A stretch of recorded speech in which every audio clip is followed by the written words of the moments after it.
Allahu Akbar, Allahu Akbar, Allahu Akbar. La ilaha illallah wallahu akbar. Allahu akbar walillahil hamd. Alhamdulillahilladzi hadana lihada wa ma kunna linahtadiya laula an hadanallah. Asyhadu an la ilaha illallah wahdahu la syarikalah wa asyhadu anna Muhammadan abduhu wa rasuluh.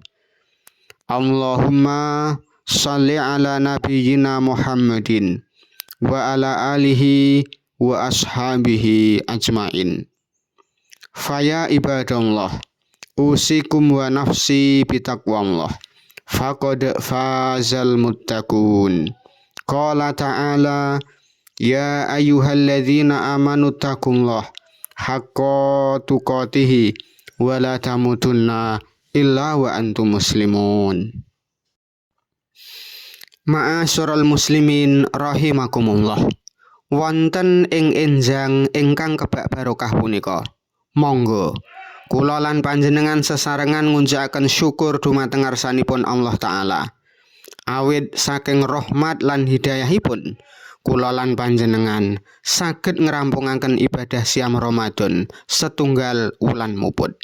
Lan dinten punika saged kempal manunggal wonten ing mriki kanthi kahanan sehat wal afiat. Sholawat ugi salam mugi tansah kunjuk dumateng Nabi Agung Muhammad sallallahu alaihi wasallam ingkang tansah kula lan panjenengan tenggo syafaatipun ing dinten akhir. Dinten punika kula lan panjenengan manggihi dinten kemenangan, dinten Idul Fitri ingkang negesaken wangsul dumateng fitrah kamanungsan. Wonten kalih perkawis wigati ingkang kedah kula lan panjenengan jagi. Ingkang sepisan ngresiki ati utawi muhasabah dhateng diri pribadi. Ibadah siam punika tujuanipun kangge nggula wentah manah saking penyakit hasad, sum'ah, lan takabur utawi sombong.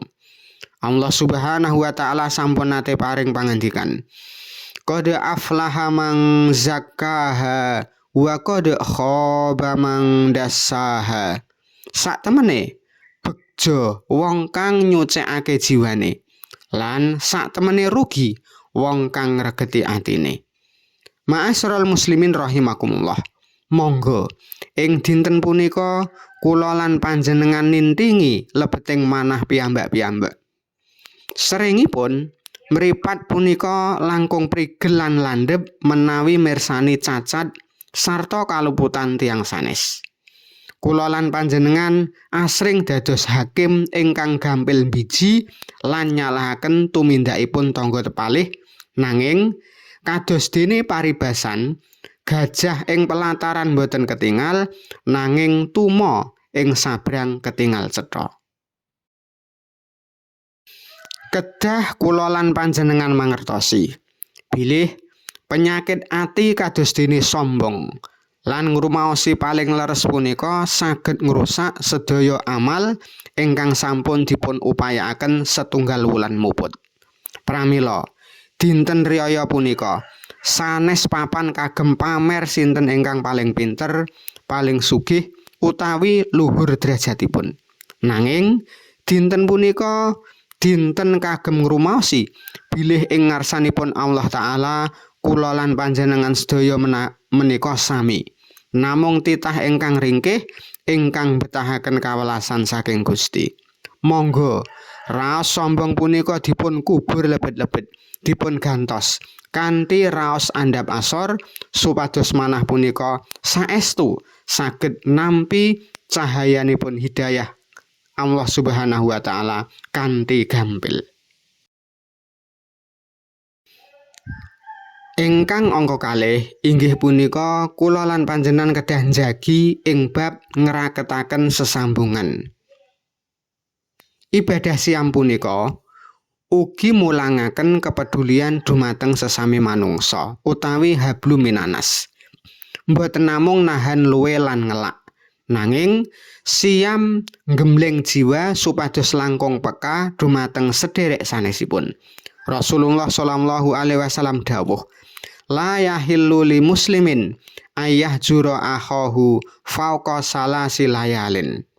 Ora halal tumrap wong muslim menawa satru utawa neng-nengan karo sedulure luwih saka 3 wengi.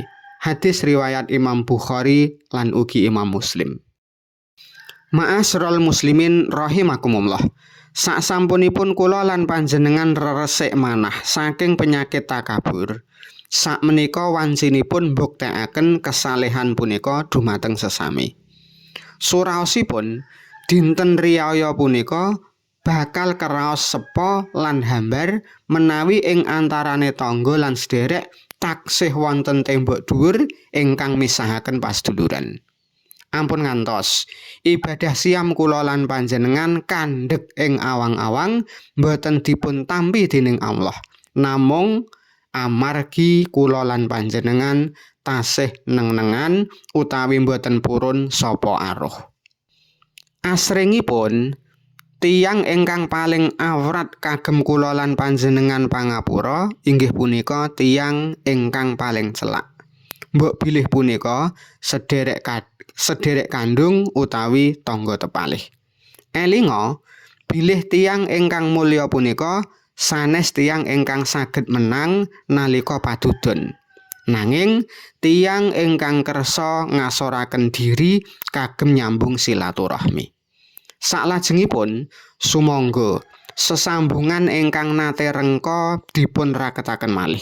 Banjur semangat gotong royong lan kepedulian sosial ingkang sampun lumampah ing masyarakat ugi sumangga dipun kiyataken. Ampun ngantos wonten tangga ingkang kacingkrangan nanging boten dipun paringi pambiyantu. Kanthi rukun urip bakal kraos tentrem lan kanthi tulung tinulungan beban ingkang awrat bakal kraos enteng. Ma'asyiral muslimin rahimakumullah. Pungkasanipun, monggo kula lan panjenengan medal saking papan punika kanthi nilaraken sedaya raos dendam lan gengsi ingkang ridu. Mboten wonten gunanipun resik busana lan griya menawi kori pangapunten taksih dipun kancing rapet dumateng sesami. Monggo sami lebur dinebura kanthi tulus suci supados dinten kemenangan punika saestu mbekta berkah kagem tentreming manah lan rukunipun pasduluran ing masyarakat bangsa lan negari punika. Pramila saderengipun khotbah punika kula pungkasi, monggo sesarengan nundhukaken sirah, ngeningaken cipta lan manah, nyuwun dumateng ngarsanipun Allah. Mugi-mugi dinten riyaya punika dados dinten pangapura ingkang saestu, saengga kula lan panjenengan sedaya saged wangsul dumateng kahanan ingkang fitrah lan nggadahi manah ingkang resik, rukun sarta tansah pinaringan ridho saking Allah Subhanahu wa taala. Amin. Alhamdulillahirabbil alamin. Hamdan yuafi ni'amahu wa yukafi'u mazidah. Ya Rabbana lakal hamdu kama yanbaghi li jalali wajhikal karim wa azimi sultanik. Allahumma salli ala Muhammadin wa ala alihi wa ashabihi wa man tabi'ahum bi ihsan ila yaumiddin. Allahumma ighfir lil muslimina wal muslimat wal mu'minina wal mu'minat al ahya'i minhum wal amwat. Innaka sami'un qaribun mujibud da'wat. Rabbana zalamna anfusana wa ilam taghfir lana wa tarhamna lanakunanna minal khasirin. Rabbana hab lana min azwajina wa dzurriyyatina qurratan a'yun waj'alna lil muttaqina imama. Rabbana atina fid dunya hasanah wa fil akhirati hasanah wa qina adzabannar. Subhana rabbika rabbil izzati amma yasifun wa salamun alal mursalin walhamdulillahi rabbil alamin.